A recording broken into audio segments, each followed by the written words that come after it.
Flamengada, estamos aqui para responder algumas das perguntas que vocês deixaram lá nos comentários do nosso primeiro vídeo a respeito do possível estádio do Mengão. Então a gente leu as perguntas, separamos algumas que são mais interessantes e vamos respondê-las. Se você não viu o vídeo, nós estamos deixando aqui o link na descrição, então clica lá, acompanha o vídeo, a gente falou sobre localização e a gente vai tentar responder algumas coisas que estão relacionadas com o primeiro vídeo. O primeiro vídeo fala de localização e um pouquinho de modelo de negócio. Então vamos lá. A primeira pergunta. O Joandro Rodrigues está perguntando das dificuldades que os administradores, o governo do estado, pode trazer ao Flamengo na liberação dos alvarás, enfim, tudo da viabilidade do negócio, através da parte legal. Joandro, tem duas questões importantes que a gente precisa considerar. De fato, o governo do estado pode sim dificultar bastante a construção do estádio do Flamengo. Pode ser um dificultador enorme.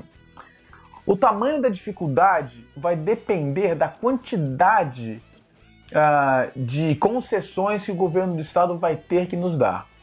Se nós acharmos um terreno perfeito, com muito poucas concessões, ou seja, é aquele terreno que serve exatamente para o negócio, o governo começa a ter um limite na capacidade que eles têm de dificultar o negócio. Não estou sendo inocente não aqui, eu já trabalhei bastante com isso, eu sei como é que se trata. Só que o Flamengo tem uma arma poderosíssima, que é a torcida. A partir do momento que o Flamengo começa a desenvolver o projeto e está perto de receber os alvarás, a torcida vai se manifestar a favor desse estádio e é muito pouco provável que qualquer governador do estado se oponha nesse estado. Quando o negócio chega num determinado estado, num determinado nível, que as liberações são mais diretas, a gente está falando de liberação da construção e etc., cara, a pressão da torcida vai ser fundamental. Então, a nova administração, ou a continuação dessa administração do Flamengo, vai ter que pegar a torcida e trazer a torcida para dentro do negócio. Então, vai ter um trabalho de marketing muito forte, vai ter que ter um trabalho de envolvimento das diretorias do clube com a torcida, para que a torcida comece a acompanhar o desenvolvimento do negócio e faça uma pressão legal e legítima no governo do estado. Agora, se o Flamengo encontra um terreno cheio de burocracia, com uma série de problemas documentais, com uma série de concessões que a prefeitura, que é muito mais importante no negócio de liberação do que o governo do estado, provavelmente dito, a prefeitura, o governo do estado, tem que fazer um monte de concessões, aí, parceiro, de fato, a gente está na mão do governo. Então a gente precisa achar um terreno, tem que fazer parte dessa decisão, um terreno que seja adequado à construção do estádio, falou? Então sim, a gente vai ter uma série de problemas, então na procura do terreno a gente tem que procurar um terreno com o menor nível de problemas possíveis. Próxima pergunta do nosso amigo Diogo Silva e do nosso amigo Vinícius Brito. A pergunta é o seguinte: por que não usar a Gávea? Bom, é o seguinte, a Gávea está lá, existe, é um terreno viável, localização indefectível, poderia ser sim utilizado. Quais são os problemas? Bom, o problema é o seguinte, dependendo do tamanho do empreendimento, a prefeitura pode solicitar o que a gente chama de relatório de impacto de vizinhança, que mede, por exemplo, o efeito no trânsito, por exemplo, o fluxo de pessoas, ruído, tráfego de caminhões para abastecimento do estádio, enfim, mede os impactos na vizinhança. E aí se torna uma incógnita. Se nós fizermos um estádio pequeno, é claro, um estádio para 20 mil pessoas, é muito possível que o relatório de impacto de vizinhança não seja tão desfavorável. Mas aí a gente continua refém do Maracanã. Ou seja, para os jogos maiores, a gente vai precisar ir ao Maracanã. O que teoricamente não seria um problema, mas pode ser um problema dependendo de quem estiver administrando o estádio. Imaginemos nós que o Flamengo tem uma final para ser jogada e o Maracanã está sendo ocupado por um show. O Flamengo fica sem local para jogar dentro do Rio de Janeiro. É o primeiro problema. O segundo problema, se decidirmos construir um estádio para 50 mil pessoas, é muito provável que o relatório seja terrível e que aí a prefeitura não aprove o processo.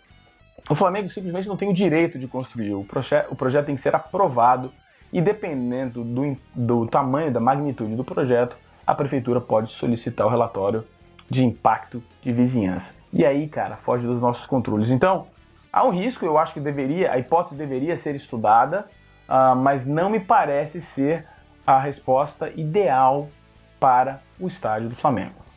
Temos uma pergunta interessante do nosso amigo Adriano Vale. Ele pergunta se um estádio mais popular seria mais lucrativo. Cara, a lucratividade não está relacionada com a qualidade do estádio.